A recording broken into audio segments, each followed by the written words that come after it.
The snow fell without mercy on Christmas Eve, 1852, burying Ash River under a silence that felt more like threat than peace.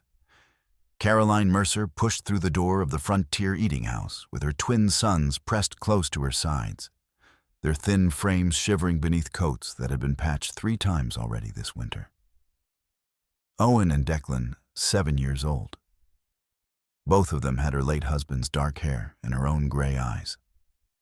But tonight, those eyes held something no child should carry: the hollow look of hunger that had stretched past days into weeks. The warmth inside hit her face like a slap, making her cheeks burn where the wind had cracked them raw. The room smelled of beef stew, smoky oil lamps, wet wool drying near the stove, and something else: the particular stink of men who found entertainment in watching desperation unfold. Miners sat hunched over their plates at a long table near the back, their faces ruddy with whiskey and the satisfaction of full bellies.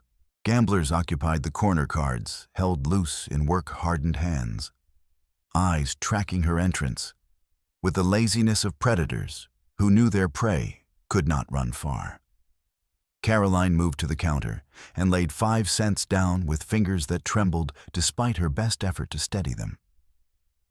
The coins clinked too softly against the scarred wood.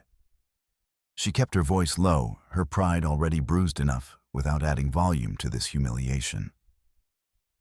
"Bread," she said, "and something warm for the boys." Behind the counter, Mark Greasewood, called Massive Mark by men who admired his bulk and feared his temper, leaned forward with both palms flat on the wood. His grin was wide and wet, inviting cruelty to come sit down and stay a while. "5 cents, he said loud enough for the whole room to hear. "That won't buy a chair to sit your bony backside on, widow." Laughter rippled through the room, sharp and mean. Caroline felt her sons pressed tighter against her skirts. She kept her hand on the canvas satchel strapped beneath her shawl, tight against her ribs where it could not be seen. The weight of it had been her only companion since morning, a burden she did not fully understand, but knew enough to guard with her life. The door opened again, bringing a gust of wind and snow that made the lamps flicker. A tall Lakota warrior stepped inside, carrying a bundled stack of winter furs stacked so high they nearly brushed the doorframe. Snow shook from his broad shoulders as he moved forward with the quiet of a man absolutely confident in his right to occupy space. His name, Caroline would learn later, was Tasunke, though no one in that room would have dared ask it. Hands drifted toward holsters. Fingers hovered near gun butts. But no weapon cleared leather, because every man in that room understood one simple fact: fur was profit, and a Lakota with good pelts was worth more alive than dead, at least until the transaction finished. Greasewood's eyes jumped to the furs, like a drowning man spotting driftwood. His grin shifted, recalculating. Tasunke set the bundle on the counter without hurry, and let his gaze sweep the room once cataloging threats the way a scout reads terrain. His eyes settled on the twins, their trembling hands, their cracked lips, the way they leaned into their mother, as if she were the only solid thing left in the world.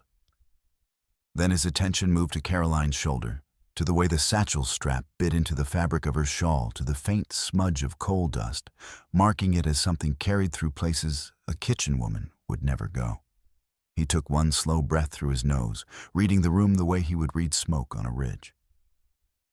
Then he looked directly at Caroline with an expression that held no warmth, no mercy, no compromise. His voice was calm, sharp, final. "Get out." Caroline flinched as if struck.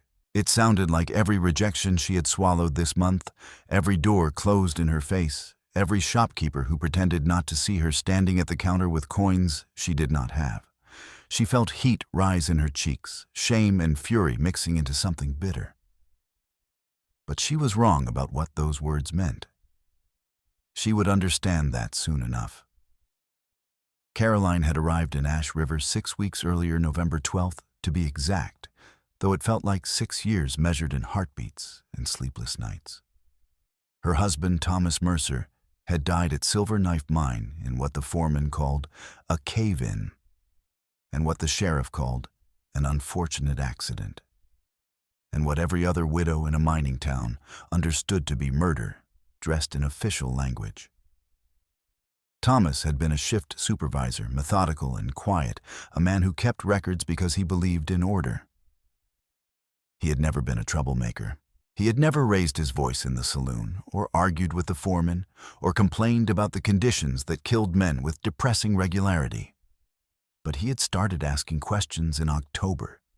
Questions about supply deliveries that arrived in winter when no ore was being processed, about the gray sludge that appeared in the river ice downstream from the waste piles, about the children in the camps who vomited after drinking water that had always been safe before. The morning after Thomas vanished, November 8th, the sheriff's men came to search their rented shed on the edge of town. They tore through her belongings with thoroughness, born of certainty, not suspicion. They knew something existed. They just could not find it. Caroline had not known where it was either. Thomas had not told her because he understood that ignorance was the only protection he could give her if things went wrong.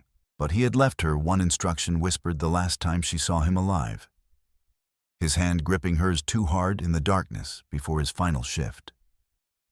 Wait until the snow comes.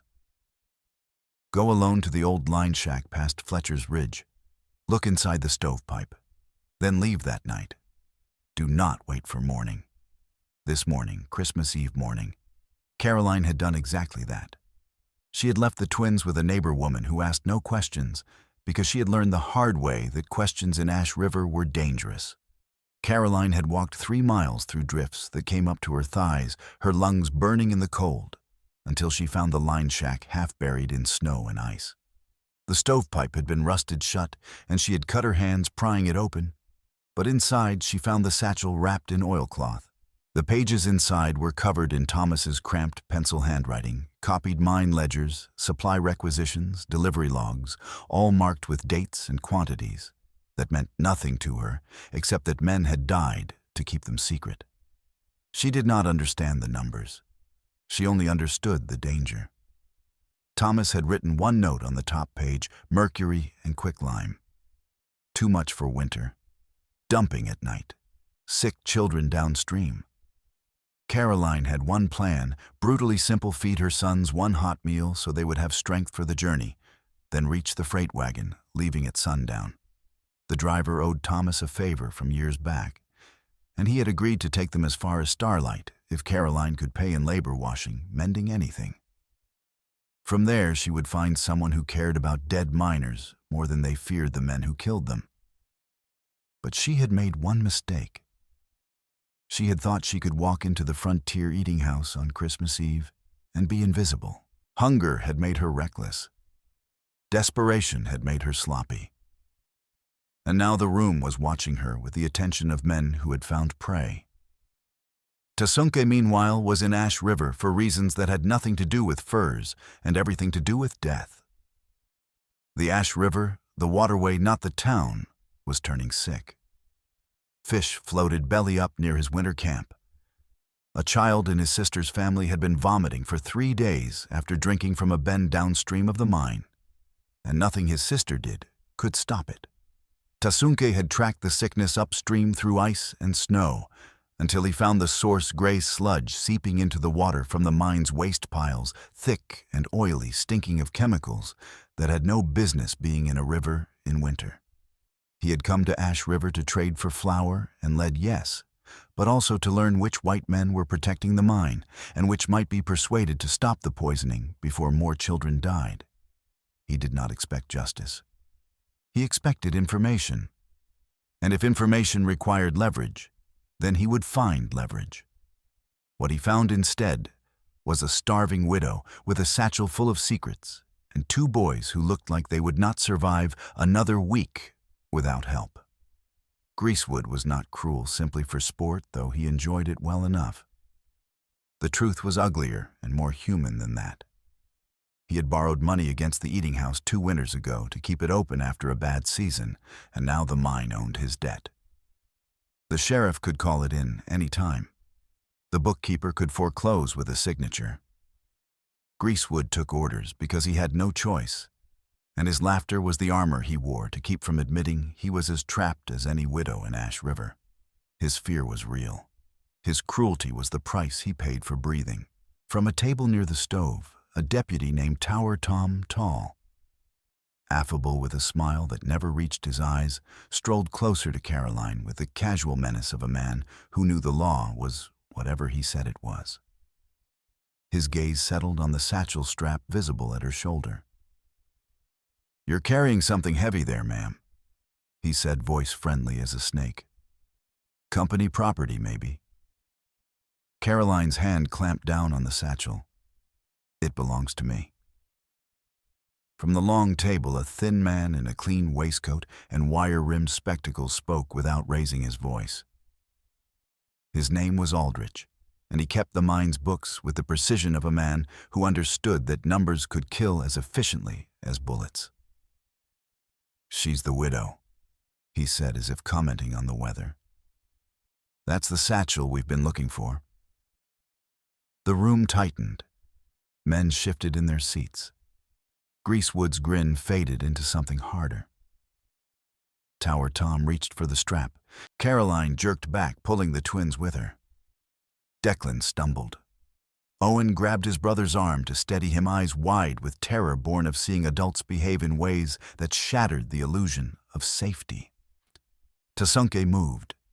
He caught Tower Tom's wrist mid-reach and twisted just enough to stop the motion without breaking bone. No showmanship, no threat, just control. He leaned close to Caroline and spoke low enough that only she could hear. "Back door, now." Caroline hesitated. Pride, fear, hunger, and the weight of her sons all collided in her chest. She did not know this man. She did not trust anyone in this town. But she understood the look in his eyes, the same look Thomas had given her the last time she saw him alive. The look that said, "This is the moment. Move or die." Tasunke repeated himself louder this time, his voice pitched to carry contempt instead of urgency. "Get out." It worked. The room heard dismissal. Caroline heard something else. She grabbed the twins and dragged them toward the back door, her cheeks burning with shame, like acid. Behind her, Greasewood watched with a jaw so tight his teeth hurt, knowing exactly what was coming next and hating himself for being too afraid to stop it. The alley behind the Frontier Eating House was a narrow funnel of snow and ice, hemmed in by stacked crates and the back walls of buildings that leaned toward each other like conspirators. Caroline stumbled out into the cold with her sons clutching her skirts, breath coming in ragged gasps that burned her throat. The door slammed shut behind them, cutting off the warmth and the light and leaving them in darkness, broken only by the faint glow of snow reflecting a hidden moon. She took 3 steps before a shape lunged out from behind a stack of barrels. Fast, Freddie called Rattler by men who had seen him kill, grabbed Declan by the collar and lifted him clean off his feet. The boy's scream tore through the night, high and sharp and terrified. Owen swung a small fist that connected with nothing but air. Caroline lunged forward, clawing at Freddie's arm, but he backhanded her across the face with his free hand. She went down hard, tasting blood, vision blurring. Freddie yanked Declan toward the street, as if dragging a sack of flour, his other hand already reaching for the satchel strap visible at Caroline's shoulder. "Give it up, widow," he said, voice flat and businesslike. "Or the boy learns to fly." Caroline tried to rise, but her legs would not hold her. Owen was screaming now, kicking at Freddie's shins with boots too small to do any damage. Declan's face was turning red, his hands scrabbling at the collar, choking him. "Mama," he gasped. The back door exploded open. Tasunke came through it like a storm, moving with speed, born of a lifetime of hunting and being hunted. He slammed into Freddie with his shoulder, driving the man backward into a stack of crates. Wood cracked and splintered. Freddie dropped Declan and went for his revolver, fingers closing around the grip. A rock whistled out of the darkness and clipped Tasunke on the temple. Blood streaked down his cheek hot and fast. He staggered but did not go down. Somewhere in the alley, a second man laughed and melted back into shadow. Tasunki did not waste time chasing ghosts. He grabbed Caroline's arm and hauled her to her feet with one hand while pushing Owen toward his mother with the other. "Run," he said, and it was not a suggestion. They ran. Caroline scooped Declan into her arms and stumbled forward, her vision still swimming from the blow. Owen ran beside her, sobbing, but moving his small legs, pumping as fast as they could. Tasunke brought up the rear, blood dripping from his temple, his hand on the knife at his belt, because he had already reckoned that gunfire would bring the whole town down on them. Behind them, lanterns flared to life in windows. Voices shouted. Boots hit frozen ground. Ash River was awake now, and it was hungry. They sprinted through backyards and past corrals where horses stamped and snorted at the commotion.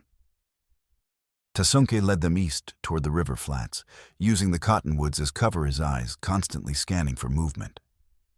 Caroline's lungs burned. Her arms screamed from carrying Declan, but she did not slow down because slowing down meant dying. Owen stumbled and went down on his knees.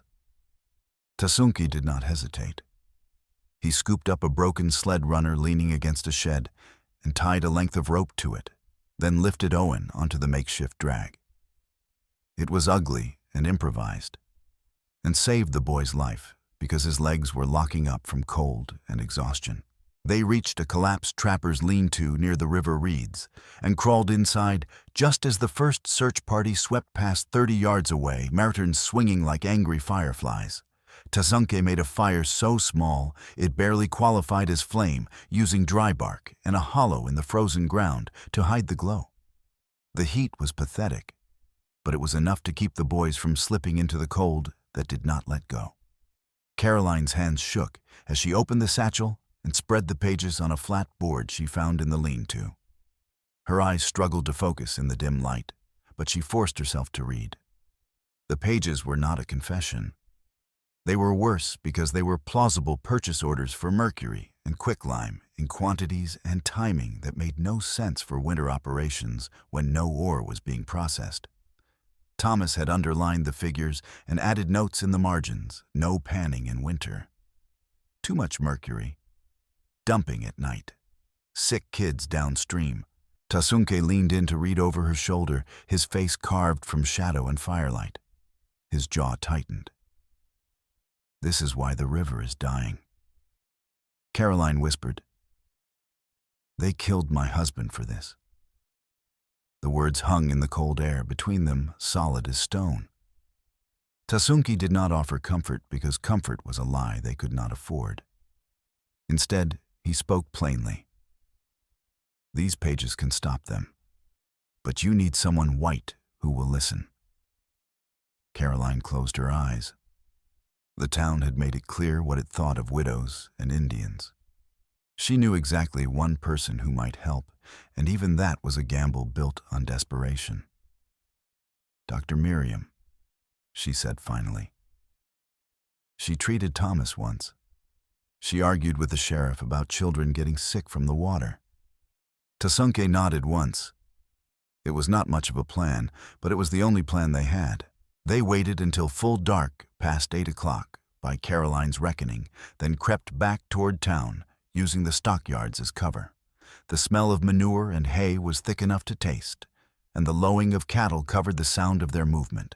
Tasunke moved like smoke, teaching the boys with gestures when to freeze and when to move. Caroline followed, her heart hammering so hard she thought it might crack her ribs. Dr. Miriam's clinic sat on the edge of respectability, close enough to Main Street to serve miners and merchants, far enough from the saloons to avoid the worst of the Saturday night violence. The building was narrow and tidy, with a painted sign that read, "Miriam Chase Physician," in letters that had been carefully maintained despite the town's general decay. Miriam Chase had learned medicine the hard way, apprenticed to her father, a frontier surgeon, and then, when she could afford it, traveling east to sit in borrowed lecture halls, where women were rarely welcomed and never treated as equals. She did not wave a tidy diploma like a badge. In the West, she had built her authority with outcomes not paper-setting broken bones, pulling lead from miners, stitching knife wounds by lamplight, and delivering babies in cabins that smelled of smoke and fear. Some towns called her doctor, with respect, others with spite, but infection and bullets did not care about titles, and neither did the patients who lived. They could not risk the front door. Tasunke circled to the back, where a single window glowed with lamplight. He tapped the glass twice, paused, then tapped 3 more times. The curtain twitched. A moment later, the window slid open, and a woman's face appeared, sharp-featured, gray-haired, with eyes that had seen too much dying to be easily shocked. Dr. Miriam held a scalpel in one hand, point down, but ready. "You've got 30 seconds to convince me not to scream," she said. Caroline pushed forward, her voice hoarse. "Thomas Mercer's widow. I have his records. They're killing the river and calling it progress." Miriam's expression shifted. She stepped back and gestured sharply. "In. Now." They climbed through the window, one by one, Caroline first, then the twins, then Tasunke, who moved with surprising quiet for a man his size. Miriam locked the window behind them and pulled the curtain shut with sharp, efficient movements. She pointed to a back room. "Stay there. No light. No sound." She took the satchel from Caroline and spread the pages on her examination table under the lamp. Her eyes moved fast, scanning figures and dates, her expression growing tighter with each line she read. When she finished, she looked up at Caroline with something between respect and fury. "This will hold up in court," she said. "Not quickly, but it will hold." Miriam was already on dangerous ground with the town council. She had refused to falsify death certificates, for the mine had argued too loudly about the increase in respiratory sickness, and childhood fevers had written letters to territorial health officials that went unanswered or ignored. If she was caught helping them, she would lose her clinic. If the sheriff was feeling vindictive, she might lose more than that. But she was also a woman who had spent 20 years watching men die from greed, disguised as progress, and she was done pretending she could look away. She began copying key pages in her own neat script, working fast. "If we're separated," she said without looking up, "a copy is still proof." She worked in silence for 10 minutes, her pen scratching steady and sure. When she finished, she folded the copies into her apron and handed the originals back to Caroline. "The telegraph office," she said. "We send a message to Starlight. The courthouse there still has judges who remember what the law is supposed to be." Caroline hesitated. "The telegraph office is controlled after dark. Everyone knows that." Miriam's smile was thin and hard. "Then we go before they realize we're there." Tasunke spoke for the first time since entering the clinic. "I will watch the street." It was a terrible plan. It was also the only plan they had. The telegraph office sat at the end of Main Street, in a narrow building that smelled of ink and old paper. The operator, a young man named Niels, with pale hair and an accent marking him as immigrant labor, usually closed at sundown. But Miriam knew he sometimes worked late copying messages for the mine's business correspondents. And tonight, they were gambling that habit would save them. They approached from the back alley, moving through snow that had drifted waist-high in places. Tasunke carried Owen on his shoulders to keep the boy's legs from freezing. Declan walked between Caroline and Miriam, his small hand gripping his mother's fingers with desperate strength. The back door to the telegraph office was unlocked. Miriam pushed it open slowly, and they filed inside into a cramped back room filled with stacks of paper and filing cabinets. Lamplight spilled from the front room where the telegraph key sat on a scarred wooden desk. Niels looked up, startled, his hand jerking toward a drawer where Caroline guessed he kept a pistol. Miriam raised both hands, her voice calm and professional. "We need to send a message. To Starlight, official health concern.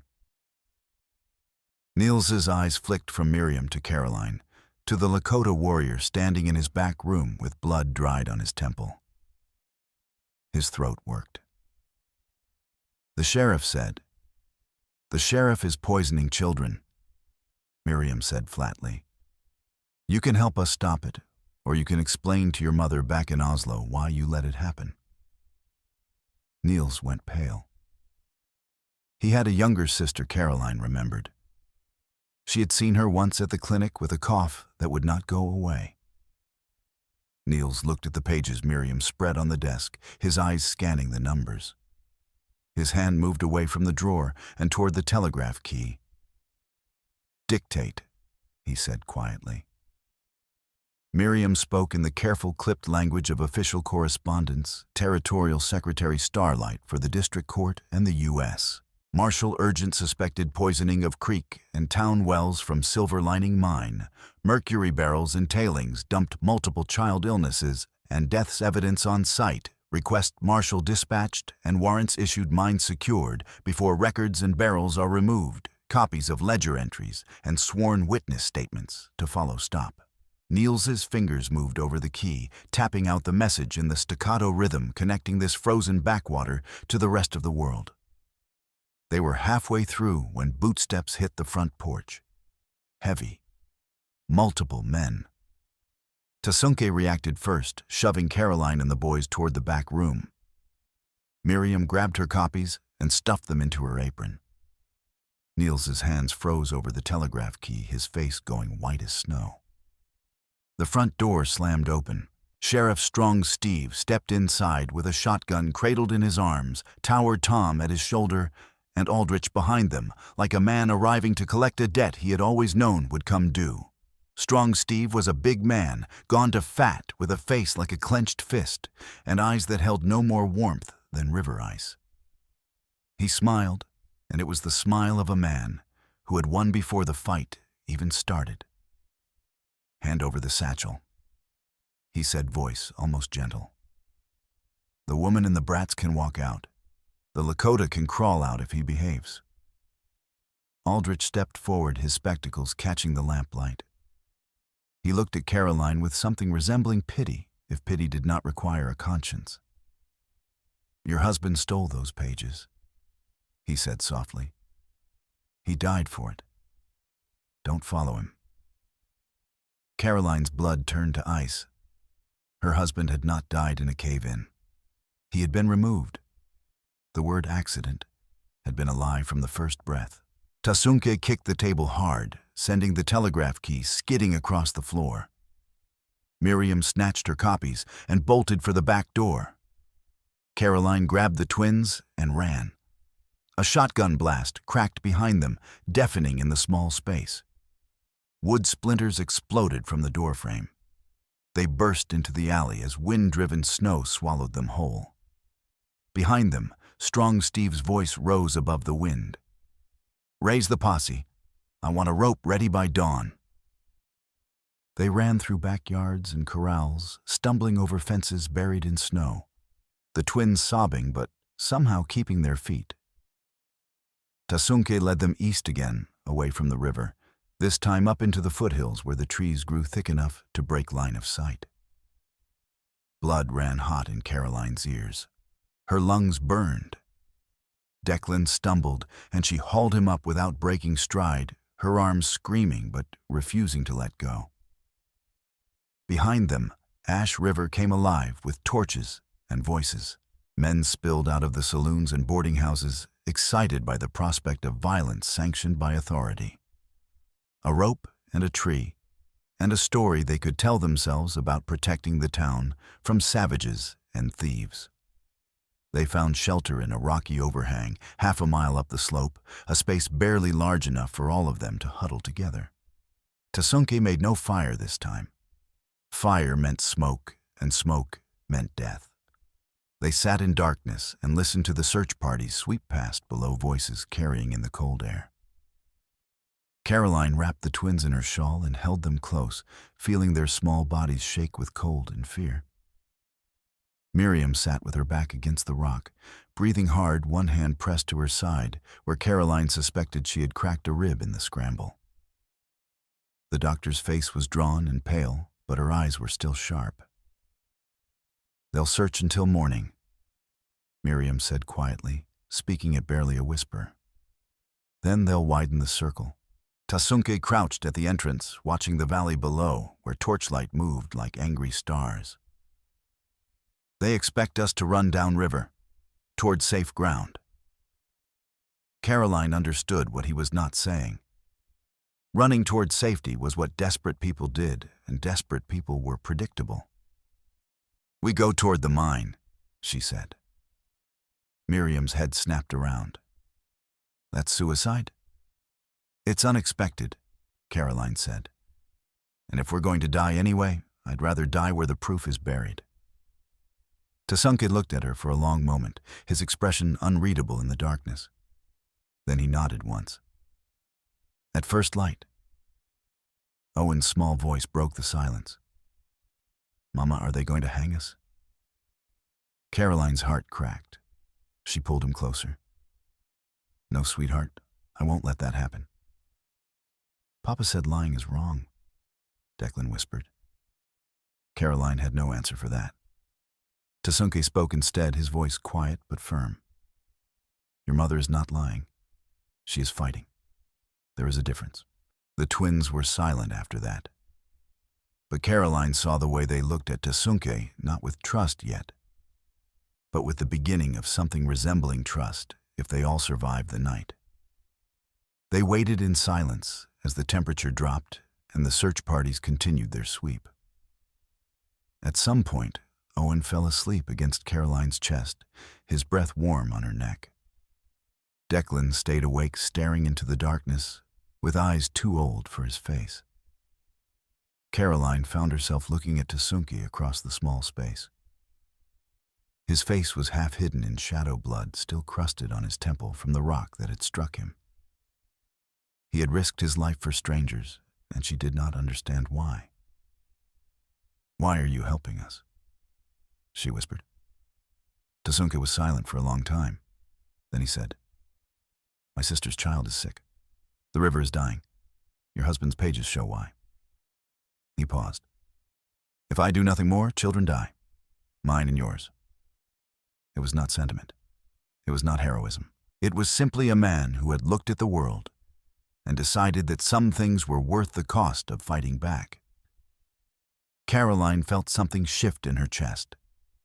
Not attraction, she was too tired, too frightened, too focused on keeping her sons alive for anything so frivolous. But recognition, the understanding that this man saw the world with the same clarity Thomas had seen it, the same refusal to pretend that silence was safety. "Thank you," she said quietly. Tasunke met her eyes across the darkness. "Do not thank me yet. We are not safe." Just before dawn, when the sky turned from black to gray, a sound made them all freeze. Footsteps. Close. Too close.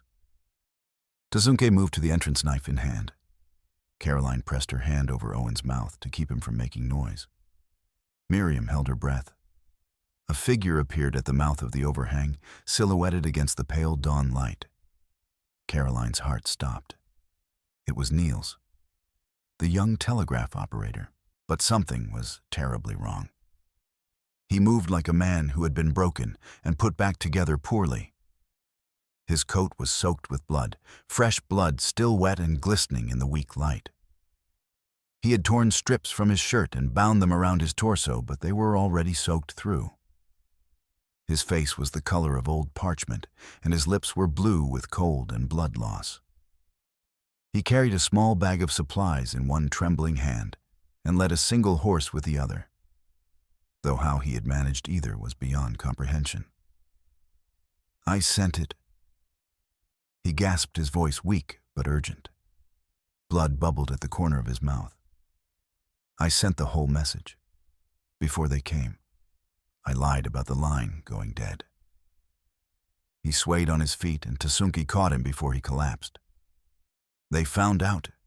Shot me. In the back. Got away through the window. He collapsed forward into Tasunke's arms. Miriam was there in an instant, pulling open his coat. The wound was catastrophic. A bullet through the lower ribs angled upward. Blood pooled in his lungs. Niels should have been dead already.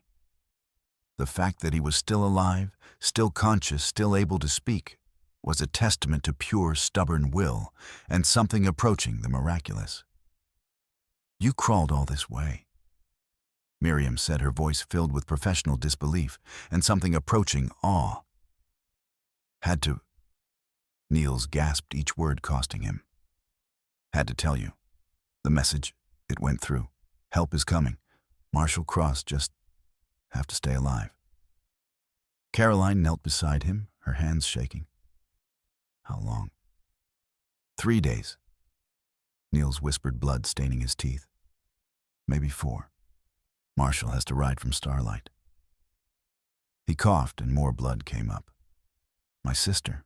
Tell her I tried." "You did more than try," Caroline said fiercely, tears streaming down her face. "You saved us. You hear me? You saved us." Niels smiled, blood on his lips. His eyes were already glazing over. "Good. That is good." Miriam worked desperately, packing the wound with strips torn from her petticoat, trying to slow the bleeding.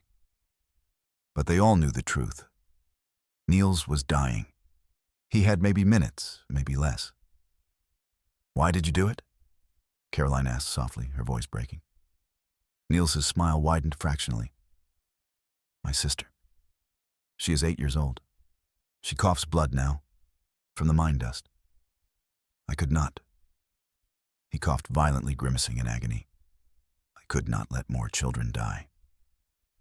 He closed his eyes. His breathing grew shallow, each inhalation a wet rattle. Miriam kept working, but her face was grim. They had to move. Dawn was breaking, and the search parties would sweep this area again. But they could not leave Niels. Not while he still lived. Tasunke made the decision for them. "We take him. The mine is close. We can hold there." It was madness. But it was also their only chance. The climb toward Silver Knife Mine took 2 hours through snow and rock, attempting to kill them with every step. It was near 8 o'clock Christmas morning when they finally saw the mine structures rising out of the snow, like a skeleton, timbers blackened with soot, the hoist frame leaning at an angle suggesting imminent collapse. Waste piles glazed in ice that glittered in the weak morning light. Tasunke carried Niels on his back, not sprinting like a legend, but grinding forward in short, deliberate bursts, resting whenever Niels's breathing turned wet, retightening the bandage and forcing a steady pace. Caroline carried Owen when his legs gave out. Declan walked on his own, his small face set with determination, breaking her heart. Miriam limped badly, one hand pressed to her side, but she kept moving. They reached one of the storage sheds, and Tasunke forced the door open. Inside, barrels were stacked to the ceiling, each one marked with stamps, identifying their contents: mercury, quicklime, sulfuric acid. Quantities making no sense for winter operations. Dates matching the entries in Thomas's stolen logs. Caroline stared at the barrels, her stomach turning. This was the proof. This was what Thomas had died for. Tasunke laid Niels on a pile of canvas tarps in the corner. The young man was barely conscious now, his breathing wet and labored. Miriam knelt beside him, checking his pulse. She looked up at Caroline and shook her head slightly. Not much time left. A sound made them all freeze: the jingle of bridles, the creak of saddle leather, the low murmur of men moving with purpose. Tasunke moved to the shed's single window and looked out. His face went hard. Posse. 20 men, maybe more. They had been tracked. The reckoning had arrived. Strong Steve's voice carried across the snow, amplified by cold air and open space. "Come out peaceful and the woman and her brats walk free. Make me come in after you and we'll hang all 4. It was a lie. Caroline knew it was a lie. But the men with Strong Steve might not know it, and that mattered. Greasewood was there, she saw through the crack in the shed door. Massive Mark himself looking miserable and angry in equal measure. Tower Tom stood at the sheriff's elbow, grinning like this was the best entertainment he had seen all year. Aldrich waited on horseback, slightly apart, his face unreadable. And there at the edge of the group, fast Freddie Rattler held a coil of rope and watched the shed with the patience of a man who knew the prey was cornered. Tasunke checked his revolver. 6 shots against 20 men. The reckoning was brutal and clear. Caroline made a decision. She grabbed the satchel and pulled out the pages, holding them up so the morning light made them visible. Then she kicked the shed door open and stepped outside before Tasunke could stop her. "You want proof?" she shouted, her voice cracking but carrying across the frozen clearing. "Here's your proof.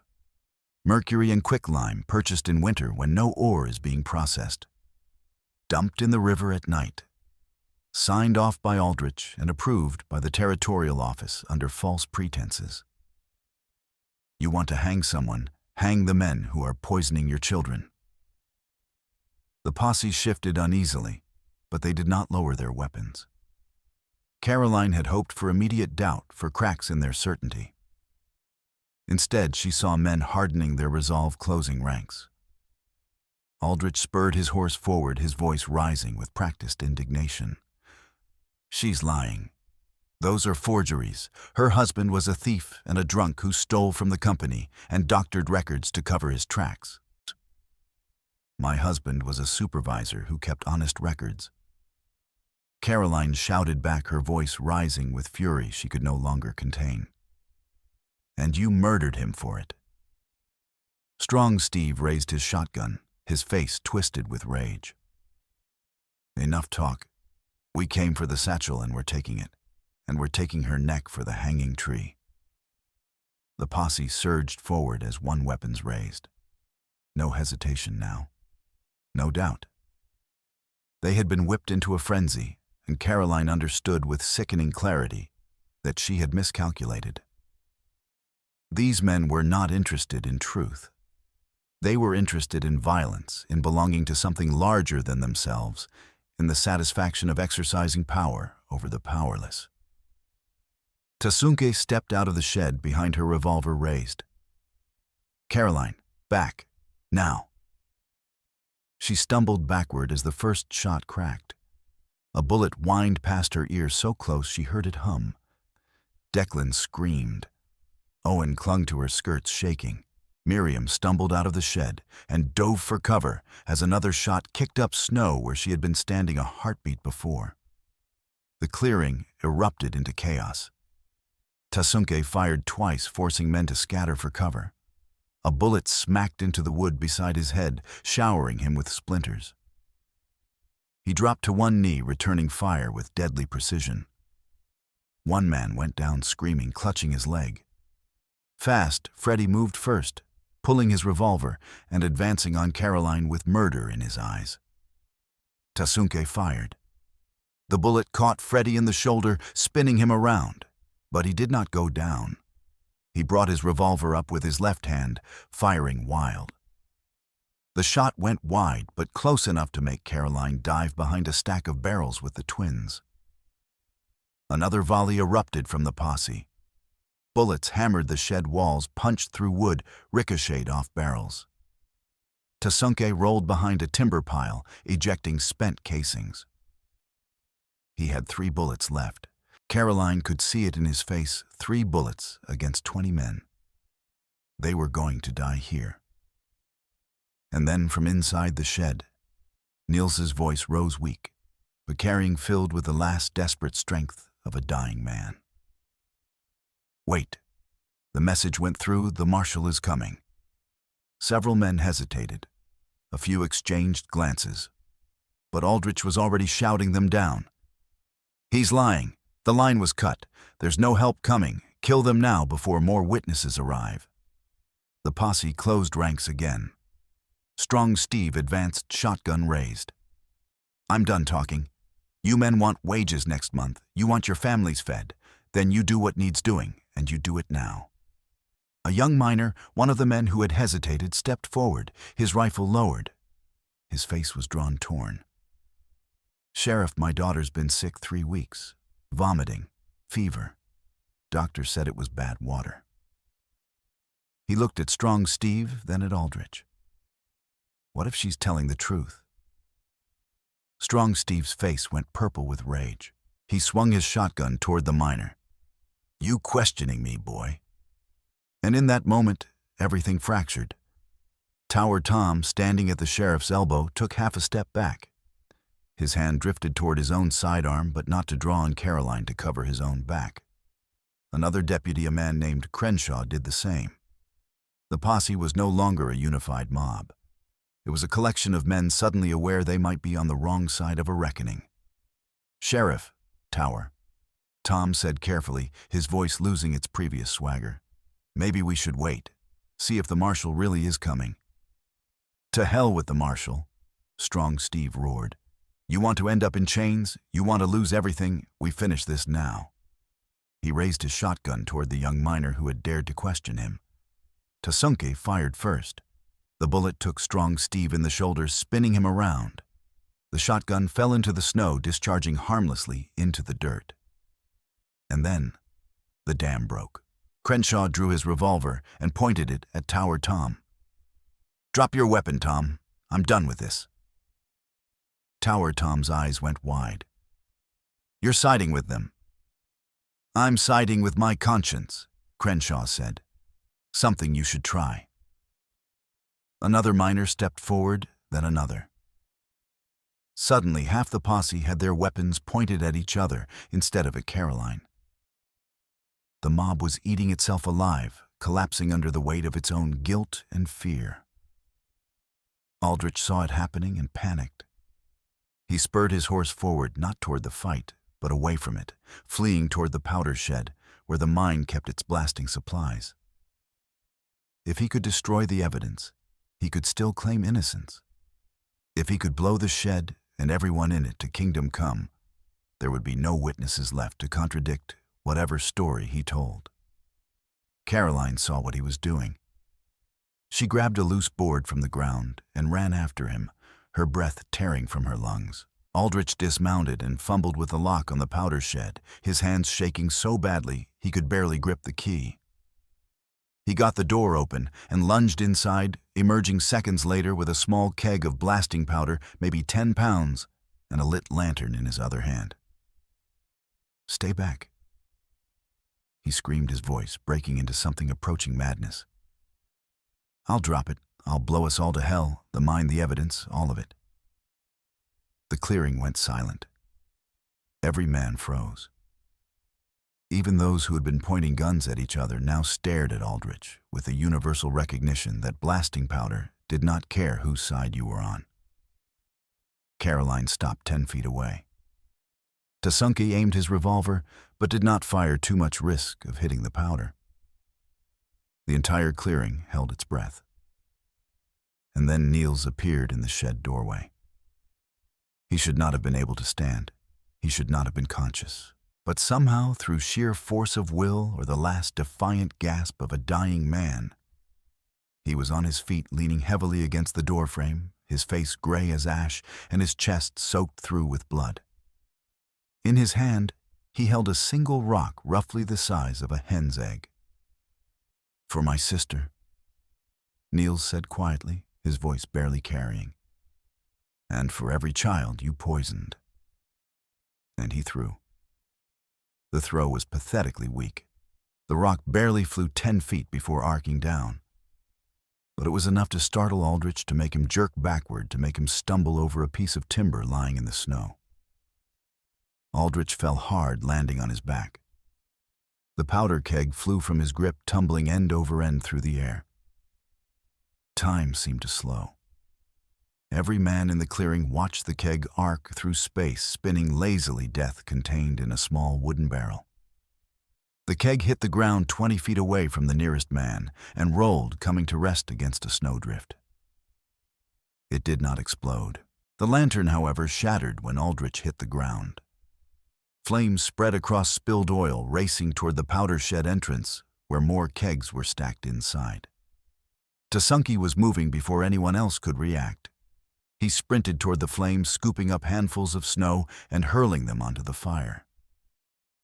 Caroline was right behind him, doing the same. Greasewood, to his credit, broke from his paralysis and joined them, stomping on flames with his heavy boots. They smothered the fire in seconds, working with desperate efficiency. The powder shed was saved. The mine was saved. Everyone was saved. Except Neil. Caroline turned and ran back to the shed. Neil's was sliding down the doorframe, his strength finally gone completely. She reached him just as he collapsed, catching him in her arms and lowering him gently to the ground. "Did we win?"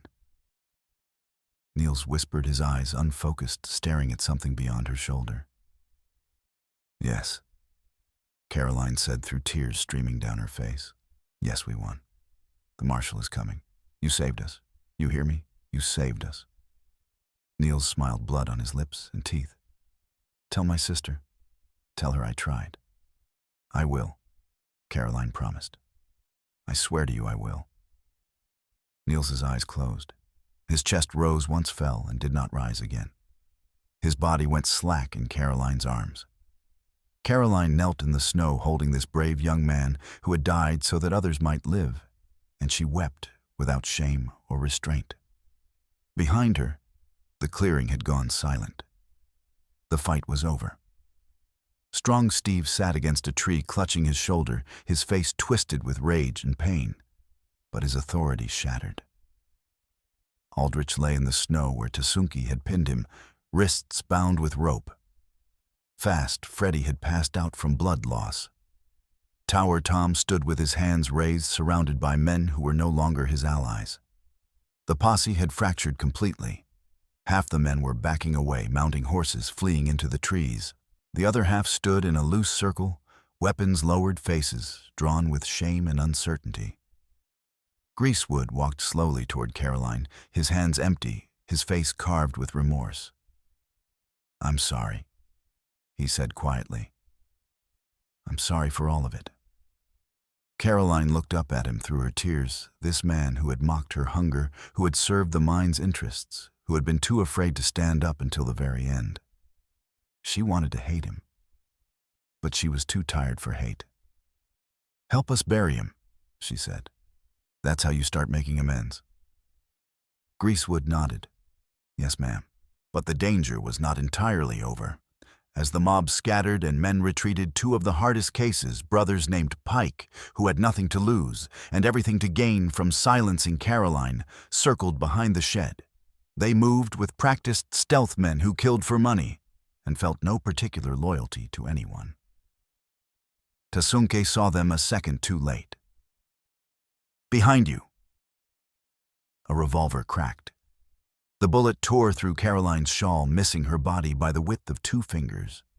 She dove behind the barrels, dragging the twins with her. Owen was screaming. Declan buried his face in her shoulder, his small body shaking violently. Tasunke fired twice. One of the Pike brothers went down, clutching his thigh. The other returned fire, and Tasunke's hat flew off. He rolled behind a timber pile, his hands moving automatically to reload, despite having only 2 cartridges left. The remaining Pike brother rushed the barrels, trying to get an angle on Caroline. Miriam stepped out from the side of the shed and swung a heavy iron bar, a piece of ore-sorting equipment she had grabbed from inside, catching him across the knees. The man went down hard, his gun skittering across the ice. Tasunke was there in an instant, pinning the man with a knee to his back. "Stay down," he said, voice flat as a gravestone. The Pike brothers stayed down. Caroline's hands shook as she checked her sons. Neither was hurt. They were terrified, traumatized, but alive. She pulled them close and tried to stop shaking herself, tried to force her breathing to slow, tried to become something resembling functional again. The clearing was a battlefield now, wounded men groaning, horses milling nervously, blood staining the pristine snow. Strong Steve sat against a tree, his face twisted with impotent rage. Aldrich was bound and broken, his spectacles shattered, his carefully maintained dignity in ruins. Fast, Freddie had regained consciousness and was cursing weakly. Tower Tom had vanished into the trees, abandoning his compatriots to their fate. Greasewood walked slowly toward Caroline, his massive hands empty and trembling slightly. "Let me help," he said quietly. "Please." Caroline looked at him. This man who had been complicit in so much suffering, who had finally found the courage to do something right. She gestured to Niels's body. "Help us move him inside, out of the cold." They wrapped Niels's body in canvas and laid him in the shed out of the wind and away from the scavengers that would come once the sun set.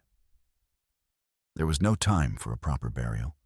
The ground was frozen solid, and they still had to survive until the marshal arrived. But Caroline made sure the young man was treated with dignity. He had died a hero. He deserved to be remembered as one. Dr. Miriam tended to the wounded with professional detachment. She bandaged Strong Steve's shoulder, not out of mercy, but because letting a prisoner die from blood loss would complicate the legal proceedings. She checked Fast Freddie and determined he would live, though he would never have full use of his right arm again. The Pike brother with a shattered knee screamed when she set the bone, but she worked with steady hands until it was done. Tasunke stood guard at the shed entrance, his revolver reloaded with cartridges scavenged from the fallen, his eyes constantly scanning for threats. He had taken a graze across his upper arm during the fight, but he ignored it, refusing treatment until everyone else was tended. Caroline sat with her sons in a corner of the shed, both boys curled against her. They were too shocked to cry now, too exhausted to be afraid. She stroked their hair and hummed a lullaby her mother had sung to her as a child, trying to give them some small measure of comfort in a world turned savage and cruel. Night fell. They kept watch in shifts, Tasunke, then Caroline, then Miriam. The temperature dropped until their breath froze in the air, and ice formed on the inside of the shed walls. They huddled together for warmth, prisoners and rescuers alike, united only by the need to survive until morning. In the darkest hour before dawn, Caroline found herself awake, unable to sleep despite her exhaustion. Tasunke sat near the door, his rifle across his knees, keeping watch. She moved quietly to sit beside him. "Thank you," she said for what felt like the 100th time. "You already thanked me," Tasunke said. "I know, but I need to say it again." She looked at him in the faint light of the single lamp they had allowed themselves. "You saved our lives, more than once. I don't know why you did it, but I'm grateful." Tasunke was silent for a long moment. Then he said, "Your husband tried to save the river. He tried to save children he would never meet. That is worth honoring. You didn't know him, no, but I know you, and I know your sons, and I know that when given the choice between silence and truth, you chose truth." He looked at her with those dark, steady eyes. "That is rare, worth protecting." Caroline felt something break open in her chest, not attraction, not yet, but something deeper. Recognition, the understanding that this man was someone the world needed more of. Someone who would risk everything for people he had never met, simply because it was right. "What happens now?" she asked quietly. "Now we wait," Tasunke said. "The marshal will come. The law will decide." And after, Tasunke looked out at the darkness beyond the shed door. "After we rebuild, the river, the land, the trust between peoples." He paused. "If you stay." "I have nowhere else to go," Caroline admitted. "Thomas left me a piece of land upstream. I don't know if I can work it alone." You will not be alone, Tasunke said. My people need clean water. You need neighbors. Perhaps we can help each other. It was practical. It was not a declaration of anything romantic. But it was a beginning, and Caroline understood that some things were built slowly, carefully from necessity and mutual respect. I would like that, she said. They sat in companionable silence as the sky began to lighten in the east, heralding Christmas morning. The marshal arrived on the afternoon of December 27th, 3 days after the fight at the mine. He came with 6 deputies, all armed, all wearing the grim expressions of men who had ridden hard through winter storms to answer a desperate call. Marshal William Cross was a weathered man in his 50s, with gray hair and eyes that had seen too much and believed too little. He dismounted in the clearing and surveyed the wounded men, prisoners bound, and guarded a widow and her children huddled in a storage shed, and a Lakota warrior standing watch with a rifle. "Who's in charge here?" he asked. Caroline stepped forward, her spine straight despite 3 days of terror and exhaustion. "I am Caroline Mercer. My husband was killed for uncovering evidence of mine contamination. These men tried to murder us to keep it secret." She handed him the satchel. Marshal Cross took it and began reading by the light of the weak winter sun.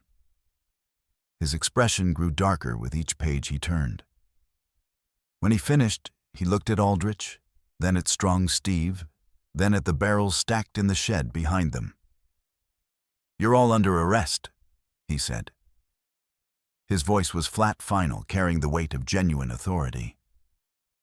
"For fraud, for poisoning the creek and town wells, for conspiracy to commit murder, and for dereliction of duty." He turned to his deputies. "Secure them. We're taking them to Starlight." Strong Steve tried to protest, but one of the deputies silenced him with a sharp word and a rifle barrel pressed against his chest. Aldrich said nothing, his face the color of old paper, his eyes defeated. Fast, Freddie spat curses, but was loaded onto a wagon like cargo. Marshal Cross turned to Caroline. "Ma'am, you and your boys are going to need to testify. Can you make it to Starlight?" "Yes," Caroline said without hesitation. "We'll come." "Good." He gestured to one of his men. "Get them blankets and hot food. They're under my protection now." As the deputies worked to prepare for the journey, Caroline found herself standing with Tasunke near the edge of the clearing. The twins were inside the shed, finally sleeping after 3 days of terror. Dr. Miriam was helping the deputies with the wounded. "You're free to go," Caroline said quietly. "You've done more than enough." Tasunke looked at her with an expression she could not quite read. "I will ride to Starlight with you, to testify about the river contamination." "You don't have to." "I know." He paused. "But I will." Caroline felt something warm bloom in her chest. Not love, it was far too soon for that. But the beginning of something resembling trust, earned through shared ordeal, through seeing someone at their worst and their best, and understanding that character was revealed in crisis. "Thank you," she said. Tasunke nodded. Then, in a gesture both formal and intimate, he reached out and briefly touched her hand. "Your husband fought well. You honor his memory." Caroline's throat tightened. "I hope so." "You do," Tasunke said with certainty. They stood together in the winter sunlight, 2 people who had survived because they had chosen to fight, and now faced an uncertain future with the quiet confidence of those who have already endured the worst and found they were still standing. The journey to Starlight took 4 days through snow and cold, testing everyone's endurance. Caroline and the twins rode in a wagon with Dr. Miriam wrapped in blankets provided by the marshal's men. The prisoners rode in chains, silent and subdued. Tasunke rode alongside, keeping pace, his presence a quiet comfort. In Starlight, The territorial courthouse was a solid stone building conveying permanence and authority. Caroline testified for 3 hours on January 2nd, 1853, recounting everything from Thomas's disappearance to the chase through the snow to the final confrontation at the mine. Her testimony was recorded by a court clerk with meticulous care. The twins sat in the gallery solemn and well-behaved, their small faces serious beyond their years. Dr. Miriam testified next, providing medical documentation of the illnesses among children in Ash River and connecting them to the contamination timeline with the precision of someone who had watched the pattern unfold in real time. Tasunke gave testimony about the poisoning of the river and its effects on the Lakota camps downstream. Marshal Cross added his own observations and the physical evidence from the mine. The grand jury indicted strong Steve Aldrich Tower, Tom captured 2 days after the mine fight, when a posse found him hiding in a trapper's lean-to, and Fast Freddy on multiple charges. All 4 men were held without bail pending trial. The trial itself would take months, but the outcome was not in doubt. The evidence was overwhelming.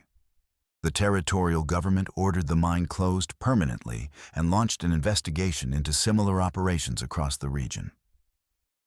Compensation was promised to the families affected by the contamination, though Caroline knew better than to hold her breath, waiting for bureaucrats to follow through.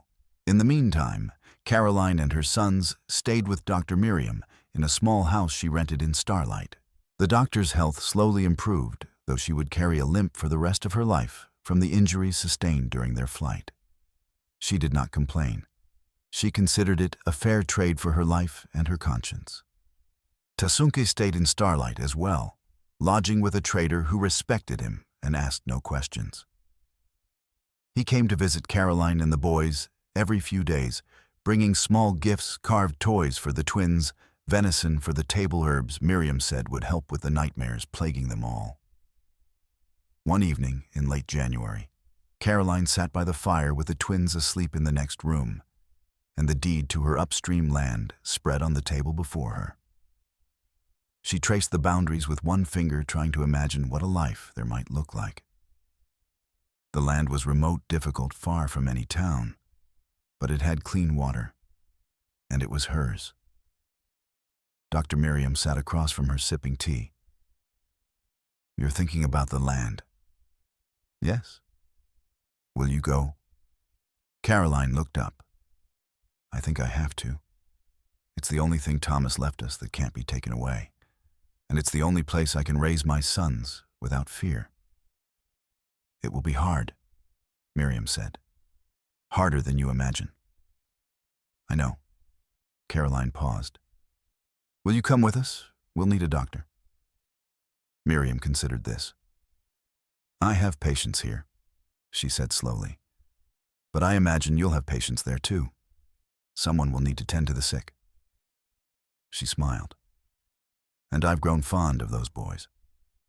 I'd hate to miss watching them grow up." "Then you'll come in the spring," Miriam said, "when the road's clear." Caroline felt relief wash over her. She would not be alone. A knock at the door interrupted them.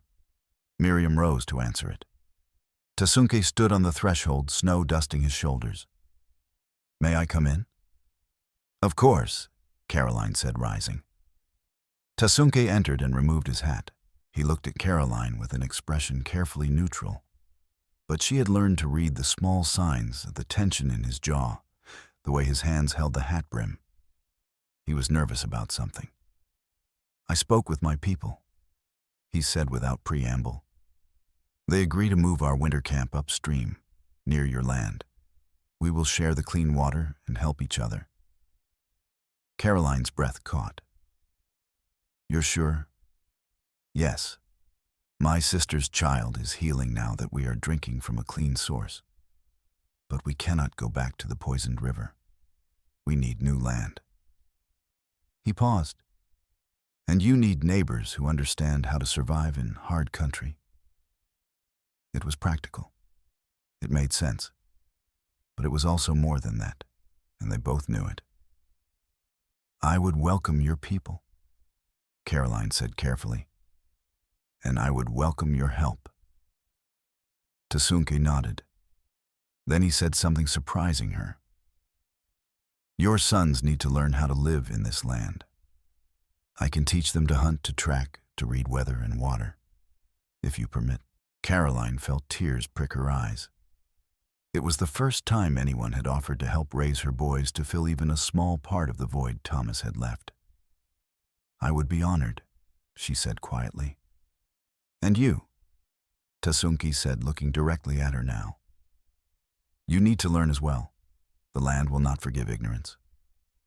I know, Caroline said. I'm willing to learn. Good. Tasunke put his hat back on. We will speak more in spring, when the thaw comes. He turned to leave, but Caroline stopped him. Tasunke, wait. He turned back. Thank you, she said, for everything. For seeing us when everyone else looked away. For fighting when you could have walked away. For... She struggled to find words. For choosing to care. Tasunke looked at her for a long moment. Then he said, You fought for your sons with everything you had. You carried truth when it could have killed you. You did not break. He paused. That is worth fighting for. Worth protecting. I couldn't have survived without you. Perhaps, Tasunke said simply, but you did not have to.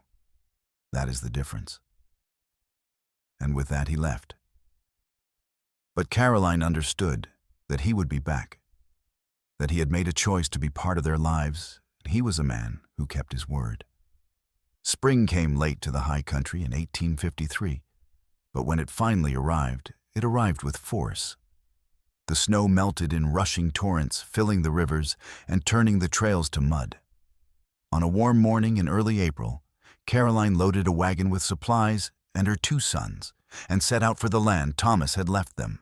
Dr. Miriam rode beside her, still limping but steady. A small group of families from Ash River miners who had lost their jobs when the mine closed and wanted a fresh start followed in their own wagons. Greasewood was among them, having sold his eating house and decided to start over somewhere his debt did not define him. They were not friends yet, but they were fellow travelers, and that was enough. They reached the land on a day when the sky was impossibly blue, and the air smelled of pine and wet earth and possibility. The river ran clear and cold over smooth stones, exactly as Thomas had promised it would. Caroline stood on a high point and looked out over the valley, and for the first time since her husband's death, she felt something like hope. Tasunke was already there. He had arrived 3 days earlier with his sister and her family, and together they had begun marking out good ground for building. When he saw Caroline's wagon crest the ridge, he walked out to meet them. You came, he said. I said I would. Yes, you did. He looked at the wagons behind her. You brought others. The mine closing left a lot of people without work. I thought we could use the help, if you don't mind sharing the land. Tasunke smiled just a little. There is enough for everyone, if we work together. And so they did. Over the next months, they built cabins and dug wells and planted gardens. They worked through disputes and setbacks and the 100 small disasters accompanying attempts to carve a life out of wilderness. It was hard. It was often miserable, but it was theirs built on clean water and honest labor and mutual respect. Caroline's sons grew stronger. Owen learned to track game from Tasunke's nephew. Declan learned to fish in the cold river and to identify which plants were safe to eat and which would make you sick. Both boys learned to work to contribute, to understand that belonging meant responsibility. Caroline and Tasunke worked side by side through that first summer, and slowly, without fanfare or grand gestures, a partnership deepened into something more. It happened in small moments, his hand steadying her when she nearly fell from a roof beam, her quiet gratitude when he taught her sons how to start a fire in the rain, the way they fell into a rhythm of working together, requiring few words. One evening in late summer, as the sun set over the valley and turned the river to gold, Tasunki found Caroline sitting alone by the water. The twins were with Dr. Miriam learning to read from a battered primer she had brought from Starlight. "May I sit?" Tasunke asked. "Of course." They sat in comfortable silence for a while, watching the light fade. Then Tasunke said, "Your husband left you something valuable." "The land," Caroline said. "No, the truth." Tasunke looked at her. He could have stayed silent. He could have kept his head down and lived. But he chose to write down what he saw, knowing it would cost him. That takes courage most men do not have. Caroline felt tears prick her eyes. "I miss him every day." "I know. That is good. The dead should be missed." He paused. "But the living must still live." "I am trying." "You are doing more than trying. You are building. Your sons are safe. Your community is growing. The river is clean." He looked at her directly. "Your husband's sacrifice was not wasted." Caroline wiped her eyes. "Thank you for saying that." They sat in silence again. Then Tasunke said something surprising her. "I would like to court you, properly, in the way of your people." Caroline's breath caught. She had felt the connection between them growing, but hearing it spoken aloud was different. She struggled for words. "I don't know if I'm ready." "I know," Tasunke said. "That is why I said, court not marry. We have time. We will take it slowly." "What would courting mean?" Caroline asked. "I would visit you formally, bring gifts for you and your sons, sit with you and talk, let you come to know me as I come to know you." He paused. "No promises until you are ready to make them." It was so practical, so respectful of her grief and her caution, that Caroline felt something loosen in her chest. This was not a man trying to take Thomas's place. This was a man offering partnership, companionship, and time to heal. "Yes," she said quietly. "I would like that." Tasunke nodded. Then, in a gesture both formal and tender, he reached out and took her hand, holding it gently. His hand was warm and calloused, scarred from a lifetime of hard use. It felt solid. It felt safe. They sat together as the stars came out, and the river sang its cold song. It was not a declaration of love, because love in this place and time was not built on declarations. It was built on shared labor and mutual respect, and the slow accumulation of trust earned through hardship. But it was a beginning, and beginnings were enough. 6 months later, on a crisp autumn morning in October 1853, Caroline stood in front of a circuit preacher with Tasunke beside her and her sons standing as witnesses. Dr. Miriam held Owen's hand. Tasunke's sister held Declan's. The small community they had built stood in a loose circle around them, miners and Lakota families together, bound by shared purpose and shared water. The marriage was practical, necessary for the legal protection of the land and the children under the laws governing such things.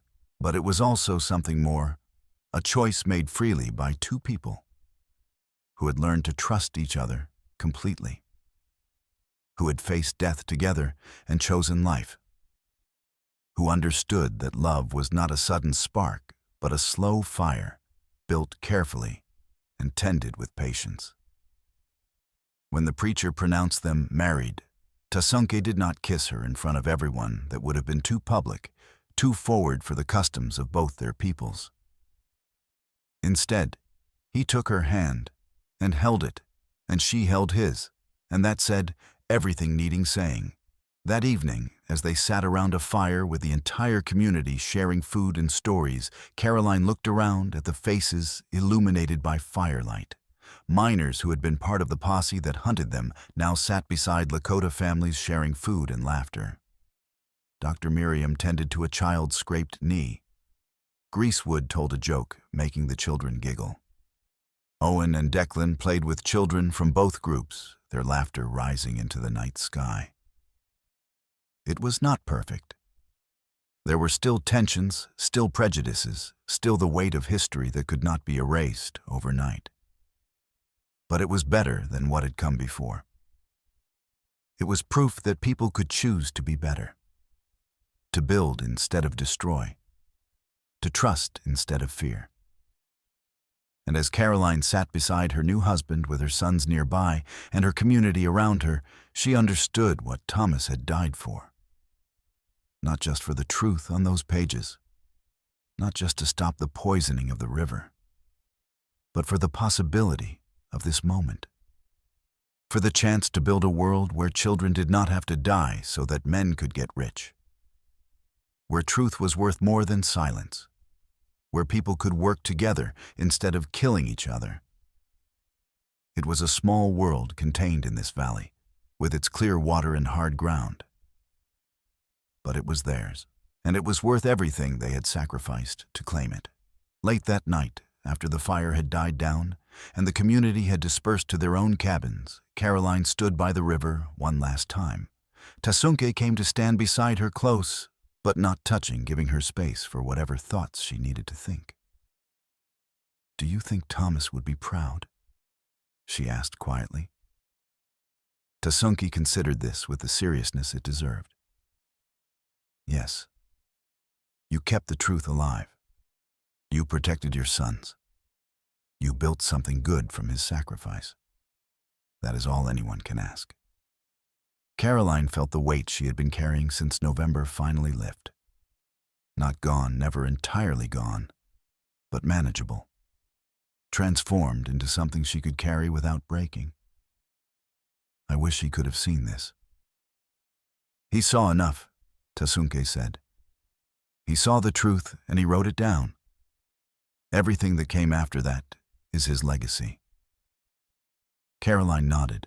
Then she turned to face her husband, her new husband, her partner, her friend. "Thank you," she said, "for seeing us, for helping us, for choosing to stay." Tasunke reached out and touched her face just once, gentle as a breath. "Thank you for letting me stay." And then they walked back to the cabin together, side by side, two people who had found each other in the worst of circumstances and built something lasting from the wreckage. The river ran clear. The children were safe. The truth had won not easily, not quickly, but inevitably.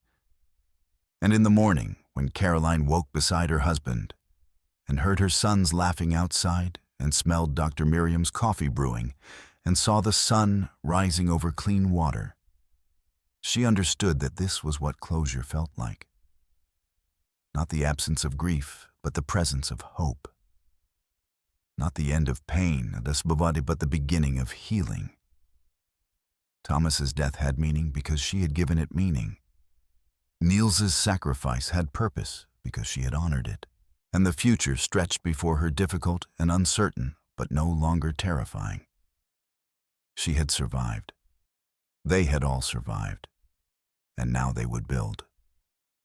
The story was complete. The truth was told. Justice had been served. And the river, cleansed of poison and lies, ran clear toward whatever came next.